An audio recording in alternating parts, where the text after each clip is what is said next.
You're listening to The FWOT Show, episode 281 for April 15th, 2016. Guess what day it is? This episode is being brought to you by Enclosed. No, it's not a horror movie. Let me explain a little bit. When was the last time you surprised your lady friend with something really different? Something that will make her feel as happy as flowers, but let's be honest, this is more exciting. Try Enclosed. Enclosed is like a flower of the month, but instead your lady is surprised with luxury panties. Yes, I said panties. And these aren't just your usual cotton numbers, but Enclosed sends super high-end panties delivered in awesome packaging surrounded by rose petals. How romantic can you get with this? You pick how many months of these sexy panties she gets, and Enclosed customizes your gift, even giving you a 100% size guarantee so you can't mess up. So the next time you're looking to romance her, or have a great idea for that tax refund that would be fun but not take all the money you're getting back, go to enclosedlingerie.com/FWOT. Enter FWOT at the checkout and get $25 off a multi-month order. That's enclosedlingerie.com/FWOT.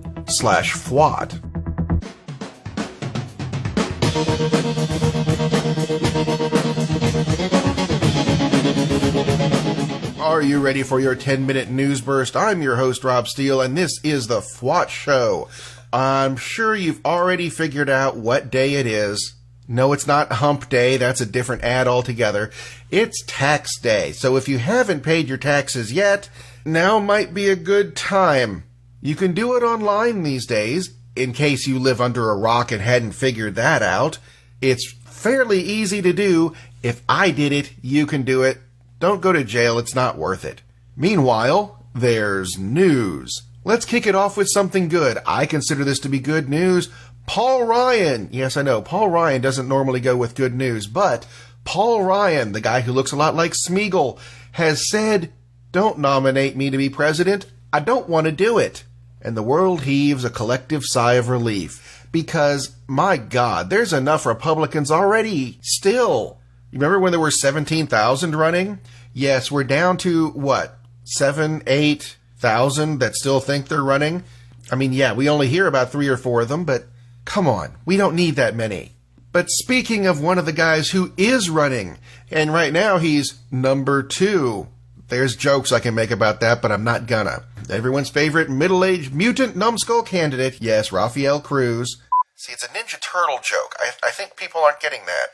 When you look at him, not only do you go, oh, it's Raphael, he's a turtle, you also go, have to have 2 great big sighs that go with it. Ninja Turtle people will get that. I digress. He's back in the news, and he said something that doesn't make a damn bit of sense. At least to me. He says that Americans don't have the right to masturbate. Wow. There's something I wasn't expecting at all whatsoever. He said, quote, "There is no substantive due process right to stimulate one's genitals for non-medical purposes unrelated to procreation or outside of an interpersonal relationship." Now, he said this back in 2004 when he was arguing in defense of a state ban on, let's call it sex toys. However, recently, his college roommate Craig Mazin popped up on Twitter, because he just came across that quote, and he says, Ted thinks people don't have the right to stimulate their genitals. I was his college roommate. This would be a new belief of his. Hippocratic stuff coming from Ted Cruz? No, can't be. News from one of the biggest wireless providers in the country, Verizon. A number of employees, roughly 40,000, are on strike because they claim they're not getting health benefits or pension benefits or really any kind of benefits. Now, a number of people have joined in with the Verizon workers and said, yes, they really should be getting what they say they want, including people like, presidential candidate Bernie Sanders, who marched with them for a while on Wednesday. However, to me, I have another question that goes with it. I have Verizon because it's the only wireless service I can get at my house. And while they are one of the best, they're also one of the most expensive. But like I said, it's the only reception I can get here, so if they're not using the money to pay the benefits and the people who work there, and the network is already in place, where exactly is the money going? My guess would be someone's pocket. But that's just speculation on my part. Do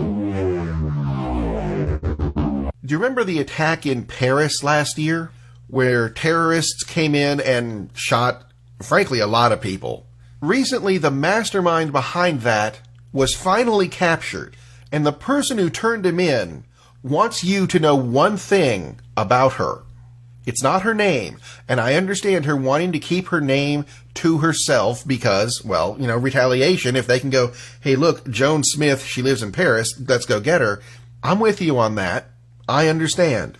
But what she wants everyone to know is she's Muslim. And if you're not taking this as proof as, well, maybe not all of them are bad, you need to reevaluate your life, because you're missing an awful lot of stuff if you cut out that many people just because of their religion. Mark Zuckerberg had a keynote address called F8, which I thought was something on my keyboard, and it is, but that's what he wants to call his keynote address. You know what? Fine, go right ahead. Here's the 4 big things he announced. 1, he's hoping to make customer service concepts a lot easier by introducing bots that will answer questions for you. Now, if he would put one of these on Facebook so I can actually get things situated there, that would work. Is he planning to? No. There is still no customer service for Facebook. Not terribly happy about him on that. Facebook has made a 360-degree camera. Spectacular. I just don't have the $30,000 it's going to cost to get one. He also says he's created Oculus Rift glasses that will work with the Oculus Rift system. Spectacular. Again, I don't have the money for it. But I did like this. He called a particular Republican candidate a scaredy cat that wants to build walls and separate people, whereas Facebook builds bridges to bring people together. Gee, I wonder who he could be talking about.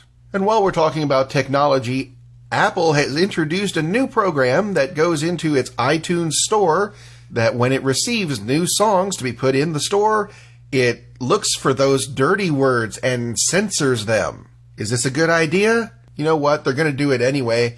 May as well make it easier and potentially make the songs cheaper because you don't have to hire people to edit anymore. Of course, that puts editors out of work. So, not particularly fond of the idea any way you look at it. Couple little stories that popped up this week that I thought were kind of interesting. Two Harbors, Minnesota. I'm guessing a small town. If it's just got the two harbors, I'm guessing they're kind of small. What do I know? I've never been to Minnesota. Anyway, a man was arrested for driving his Chevy Camaro, the 2016 ISS model, 171 miles an hour through the town. They then caught him later doing 168 and later 143. How did they catch him? Well, actually, they caught him on the third time because the police cars could actually catch up to him at 143. What actually struck me as interesting about this is the Camaro is electronically limited to 155. Did he take the limiter off? If he did, the top speed's 174. I'm wondering if there's enough straightaway in Two Harbors, Michigan to get that close to the maximum speed. I'm just curious. Like I said, I've never been there. I don't know. Something else that I would appreciate some minor assistance on. California, and this goes together, give me a minute, because it has to do with driver's licenses, where veterans can now get a veteran designation on their driver's license. Now, according to this article from abc10.com, having veteran displayed on your license opens up a world of benefits, which I think sounds like a good idea because veterans need benefits and deserve benefits. They went and did war. Yes, I'm with you on that. However, the article doesn't state what any of the benefits are. So if you're a Californian and have this veteran designation on your license, would you mind emailing me what the benefits are? Because I'm curious, and I'm sure a lot of other people are too. Well, North Carolina and Mississippi have more company. Tennessee legislature passed HB 1840, which is a measure that will allow therapists and counselors to legally refuse service to the state's LGBT residents, not because of religious beliefs, but because of sincerely held principles. Now, a lot of people have looked at this and said, this is horrible, and it is. Even the ACLU is looking at this going, can we sue them? Can we find a way to repeal it? I'm going to pose a question to you, and I would like opinions on this as well. Do you think that in the short term, yes, this is bad. Long term, it might be good. How about we look at it like this? It's not mandatory to refuse service to the LGBT community, so the only ones who will do it are the therapists you don't want anyway. So, eventually, they will be replaced with therapists who actually care about their patients and want the business. See where I'm going with this? Could this be a long-term good thing with some short-term, well, crap? Let me know your opinion on this. Contact me through the website, thefwotshow.com.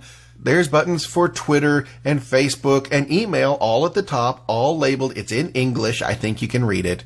Everything comes to me, and I answer everything because it's my job. Don't forget to pass along the show to all your friends so everybody knows what's going on in the world today, or at least the U.S. I'm sure there's more stuff going on in the world than what I do here. And don't forget to subscribe to the show on iTunes, because it's the quick and easy way of getting the show. And just so iTunes know, if I say anything, I beep it myself. Thank you very much. Save your software for someone who needs it. In the meantime, it is Friday, and I'm going to leave you with another weird fact of the week. Many of you know that there's a new car company called Tesla, who have built some spectacular electric cars with a lot of computerized stuff that goes with them. Here's something I wasn't expecting. An Easter egg in the car. No, not a real one. I'm talking about those hidden things you sometimes find on DVDs or in video games. If you activate the autopilot 4 times real quick in the new Tesla Model 3, the heads-up display on the dashboard that shows which lane your car is in turns into the Mario Kart Rainbow Road. Granted, they can't use that name because, well, something about a copyright law. So they call it the Psychedelic Cowbell Road. Yeah, personally, I think it would make me dizzy real quick, and that's not something I would ever do. I would also like to point out, it doesn't say how to turn it off. So if you've got one of these cars and want to try it out, you're on your own. I can't help you there. For everybody else, have a good weekend. I'll see you on Monday.